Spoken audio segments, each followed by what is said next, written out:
6.4, and we're going to talk about Bernoulli equations today.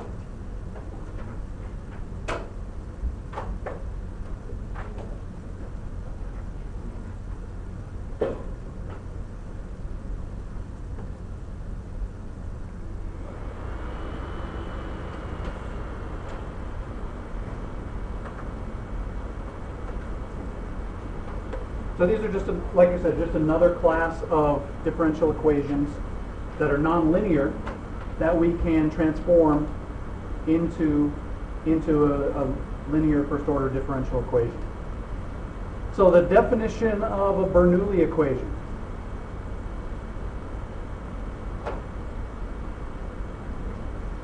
If we write our Bernoulli equation in standard form, just like we talked about with our others, our Bernoulli equation is y prime plus p of x, y equals q of x times y to the n.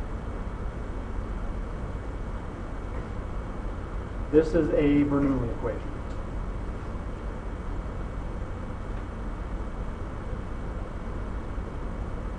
This term, this y to the n, is what makes it nonlinear.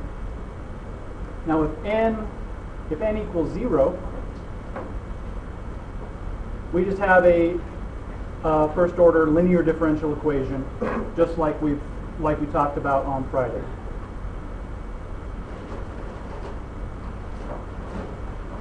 If n equals 1, the equation is separable.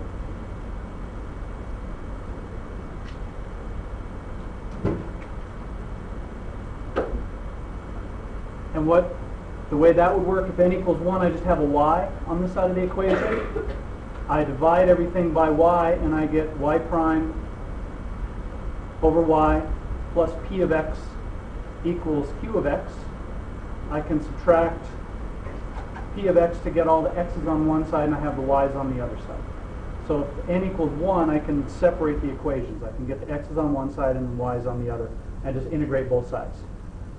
If n is anything else, then we have a Bernoulli equation.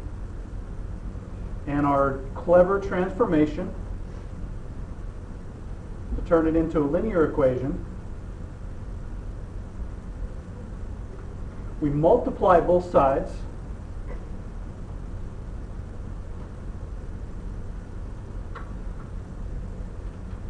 by 1 minus n times y to the minus n. And this allows us to, this transforms our equation into a first order, 1 minus y to the minus n. Is that what you're going to ask, Liam? Yeah. Yes, thank you. I just didn't complete my n then. So we multiply by 1 minus n times y to the minus n. So let's take a look at what we get, what our equation looks like after we do that. So I'll just go up here. So we get 1 minus n, y to the minus n, y prime, make that a little better, y prime plus 1 minus n p of x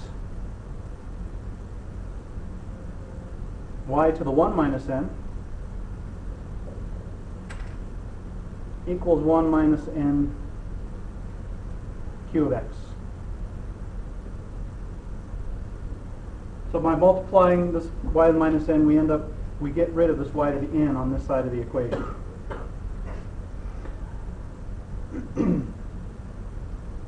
And I'm going to rewrite this term, the first term, as d dx of y to the 1 minus n.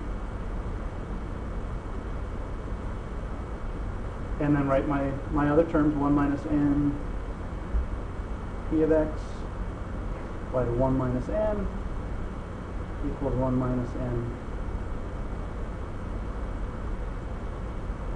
q of x.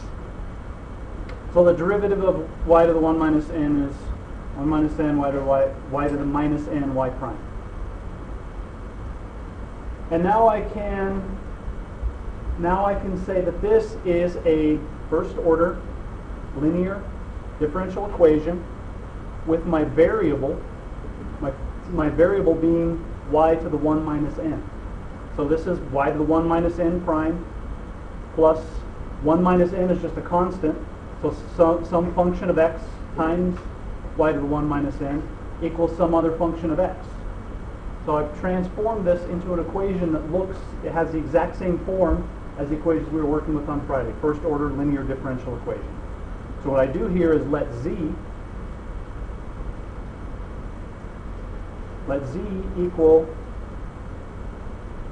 y to the 1 minus n, and I substitute. So I get z prime plus 1 minus n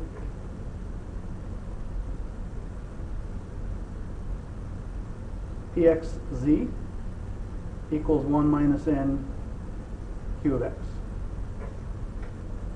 And now I can solve this differential equation with the integrating factor, just like we did on Friday, and I get a solution for z.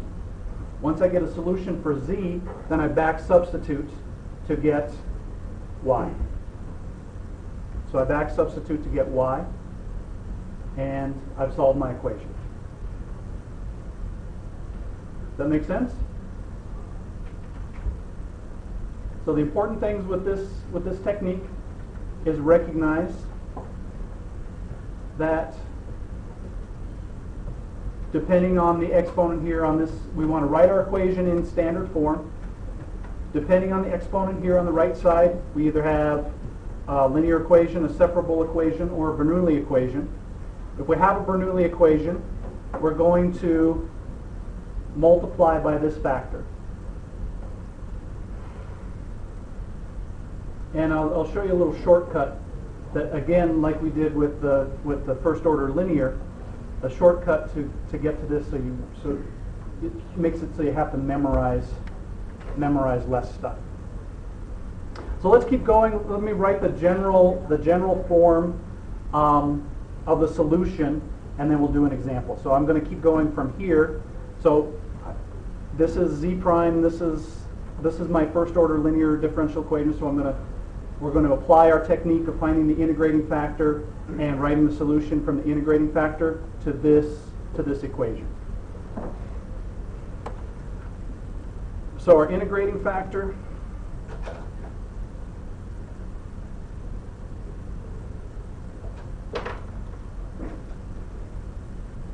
u of x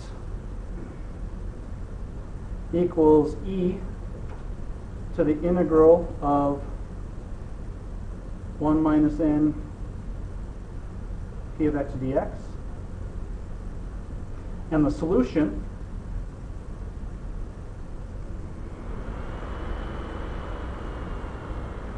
is z times u of x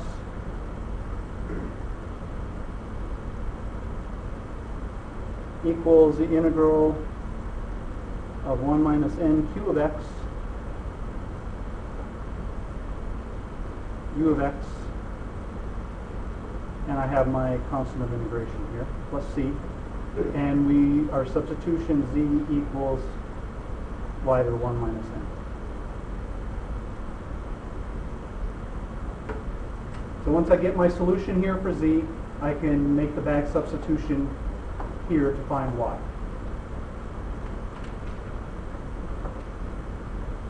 So all we're doing is adding one more layer to the technique that we already learned.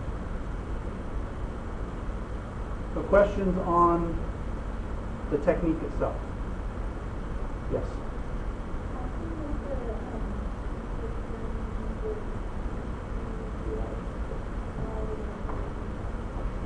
So here, so the derivative of y to the 1 minus n with respect to x, y is a function of x, so we have to use we have to use a chain rule. So if I take the derivative of y to the 1 minus n, I get 1 minus n, the exponent comes down, subtract 1 from the exponent, so I get 1 minus n times y to the minus n, and then because y is a function of x, I have to use the chain rule and write y prime as well. Okay?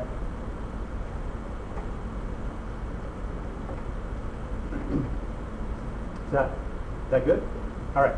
So let's look at an example of solving a Bernoulli equation. I'm going to start a new page here. So my example,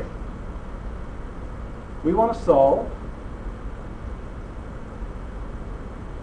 y prime plus 2x to the minus 1y equals x to the 6th y to the 3rd. So this side looks okay. The left side of our equation looks like our standard form for a first order linear, but we have this y to the 3rd. So this term, y to the 3rd, makes it nonlinear.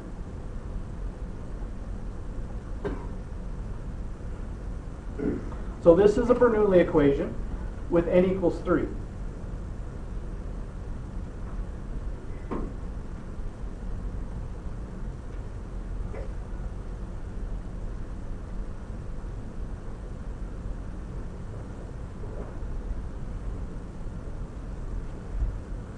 So I'm going to let z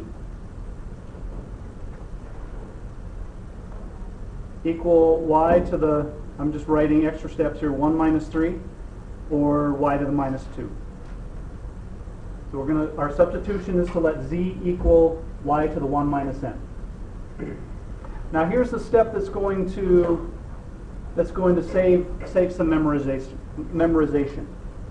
Z prime, once we make our substitution, z prime is negative 2 y to the minus 3 times y prime. So this is 1 minus n, y to the minus n,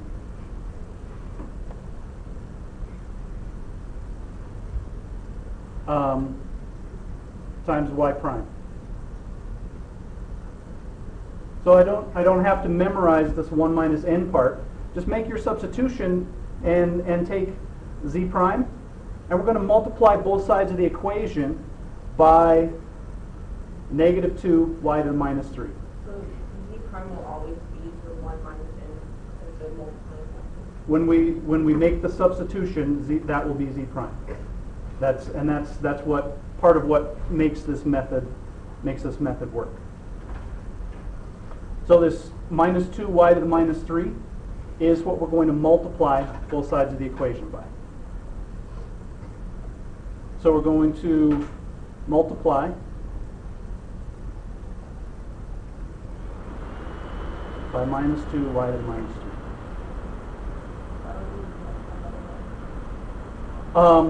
Because I already have this y prime here. So when I multiply this by this, then I get z prime.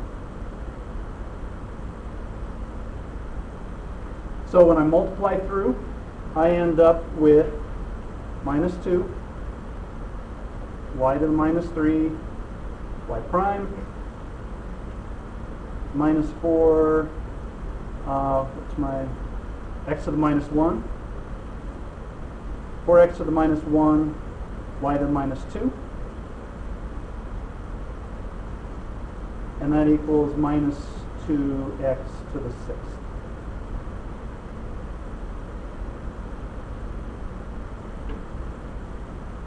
And now I have a first order linear differential equation.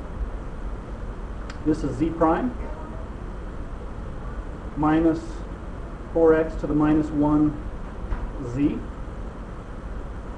equals minus 2x to the 6th.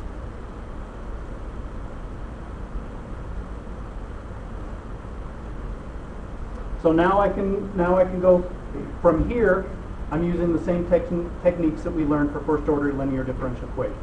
You need to find the integrating factor, multiply by the integrating factor, and carry through with our procedure. So P of x is minus 4x to the minus 1. Our integrating factor, u of x, equals e to the integral of minus 4x to the minus 1 dx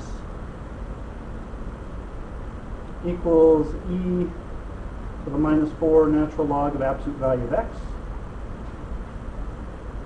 equals e to the natural log of absolute value of x to the minus 4, which is just x to the minus 4. So that's my integrating factor. Now I'm going to multiply both sides of this equation, the z equation, by the integrating factor, yes? And when you wrote the integrating factor before, you have the 1 minus n equals to 0. Where is that?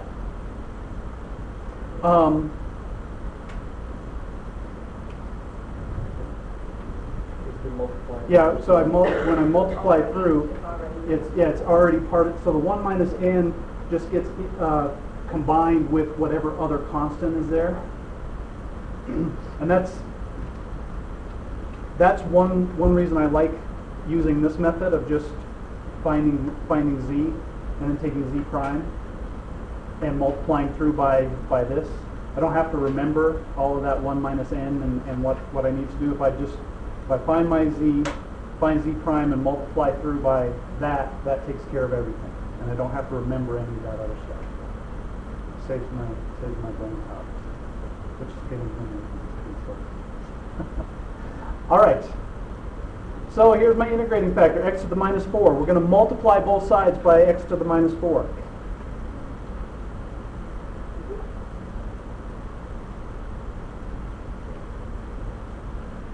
So I get x to the minus 4 z prime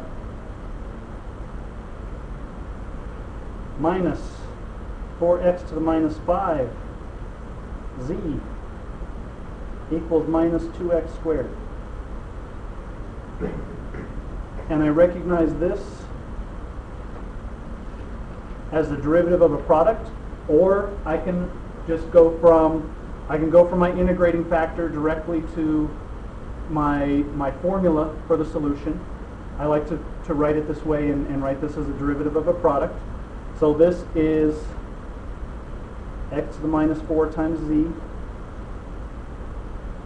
quantity prime, and it equals minus 2x squared. And now I integrate both sides. So I get x to the minus 4th z equals the integral of minus 2x squared dx. So x to the minus 4th z equals minus 2/3 x cubed plus c. And finally, z equals minus 2/3. I'm going to divide by x to the minus 4 and multiply through by x to the 4th.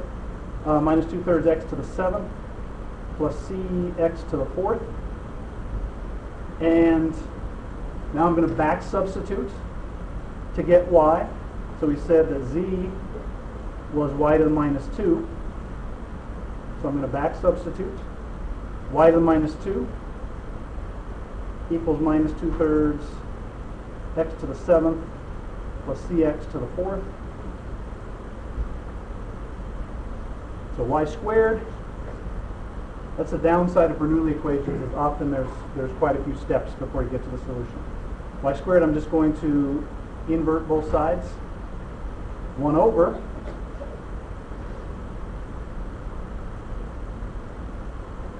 minus 2/3 x to the 7th plus cx to the 4th, and take the square root.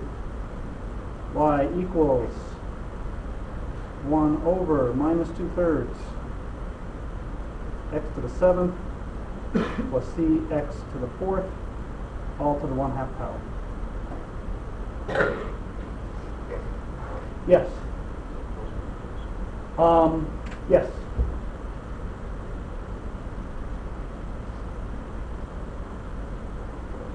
And if we had our initial condition, if we had some initial condition, we could figure out our constant that we get from our integration.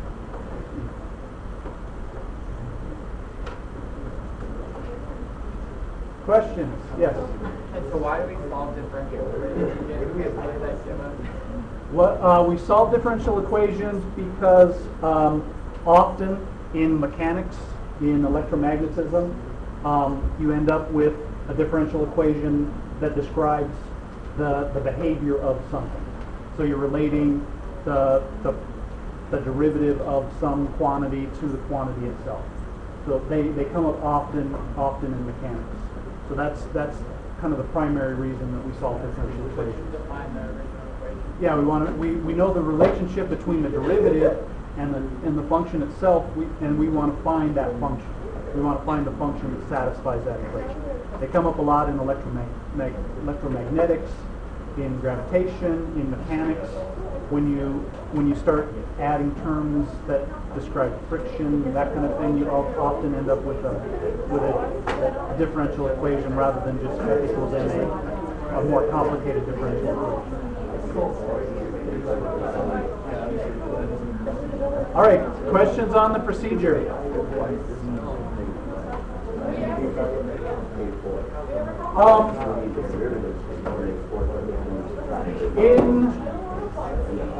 In your homework, listen up real quick, guys. In your homework, there are a couple of mixture problems where it describes tanks pumping solution into other tanks. Give those a try. We can talk about them. We can talk about them more. They can be a little tricky to set up, but I want you to take a look at them and see if you can figure out how to set them up. All right. So your homework.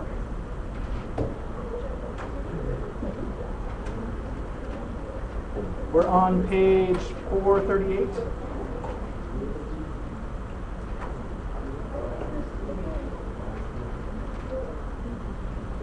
These next two are the mixture problems, 43 and 45.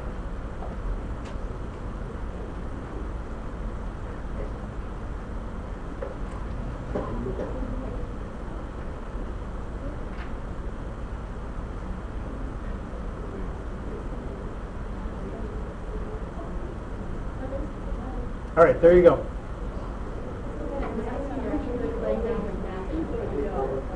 And